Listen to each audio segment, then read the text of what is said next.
मदद कयो एड़ो जुल्म जे करे अज मूसा थियो आ त सुभाणे के बे सां भी थींदो। सोबो पी सगो पी मतलब पी नाले ते ही मना डरी तो थे खौफ तो थे। खुदा जे वास्ते एतरो कयो जो इयो मना अगते जुल्म न थे जो मुंजी न्याणी सा थियो आ। आइंदा एड़ो जुल्म के बीज न्याणी सा न थे। अस्सलाम वालेकुम नाज़रीन, तव्हां ॾिसी रहिया आहियो सिंध आवाज़ न्यूज़। कोटड़ी इंसानियत लुॼाईंदड़ वाक़ियो पीउ पारां पंहिंजी सॻी धीअ सां मुबैना तौरु जिन्सी ज़्यादती न्याणी जो अमड़ समेत एहतजाज इंसाफ़ जो मुतालबो।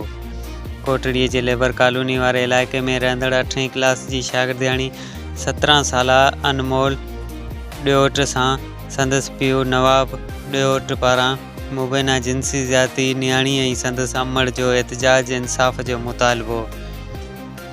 अनमोल मीडिया सां ॻाल्हाईंदे चयो त अमड़ शादीअ ते माइटनि ॾांहुं वियल हुई त बाबा गले जे सूर जी टेबलेट चई निंड वारियूं गोरियूं खाराए जिन्सी ज़्यादती जो निशानो बनायो।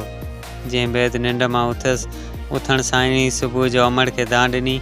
ॿिए पासे न्याणी जे अमड़ ॿुधायो त वाक़िए जी NC साइड थाणे ते दाख़िल कराई पर पुलिस वहशी मुड़ुस खे गिरफ़्तार करण लाइ तयारु न आहे। उन्हनि चयो त मेडिकल लाइ तहलका अस्पताल कोटड़ी वियासीं, जंहिंसां उन्हनि सिविल अस्पताल हैदराबाद रेफर कयो ऐं सिविल अस्पताल इंतिज़ामिया मेडिकल कराइण खां इनकार करे छॾियो।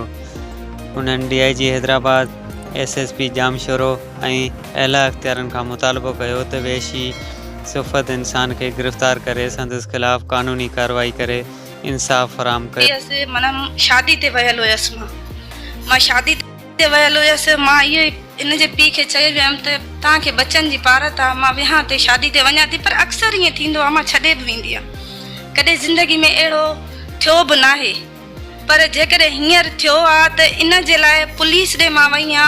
अॼु सुबुह खां वठी मां हॉस्पिटल जा चकर कटिया आहिनि, माना मेडिकल जे लाइ कुझु बि नथो थिए। जे पुलिस वारनि ॾे वञे त हिन एरिया जा न आहिनि,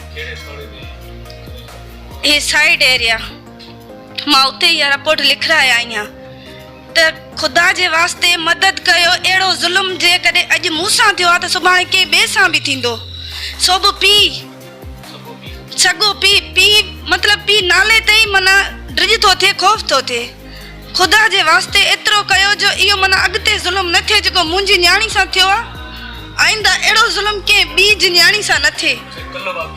जी जी बाबा इतना घर मां निकरी वनी भावट वेठो आ, मोहम्मद बख्श कल खां गुमा उते वेठो आ ऐं उनके हू फुल सपोर्ट ॾेई वेठो आ।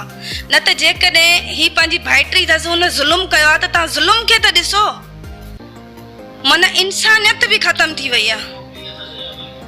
बाबा सॻो पी आहे, पर सॻो पी चवण बि मूंखे मतिलबु अलाए छा थो थिए। इहो पी न ॿध, इहो पी न आहे जेको पंहिंजी औलाद सां करे। छा मुंहिंजो इहो ई मुतालबो आहे त हिनखे कड़ी में कड़ी सज़ा ॾिनी वञे जो अॻिते अहिड़ा ज़ुल्म न थियनि के ॿी न्याणी सां अहिड़ो कहर न थिए। मुंहिंजी अदड़ी 8 क्लास में पढ़े थी, हाणे मूंखे ॿुधाए त हिन जी ज़िंदगी छा वञी बची हूंदी। हिन मासूम त अञा ज़िंदगी अञा हिन शुरू ई न कई आहे। ख़ुदा काण मुंहिंजो इंसाफ़ कयो वञे ऐं महिरबानी करे गिरफ़्तार कयोसि, गिरफ़्तार कयोसि ऐं हुनखे सज़ा ॾियो।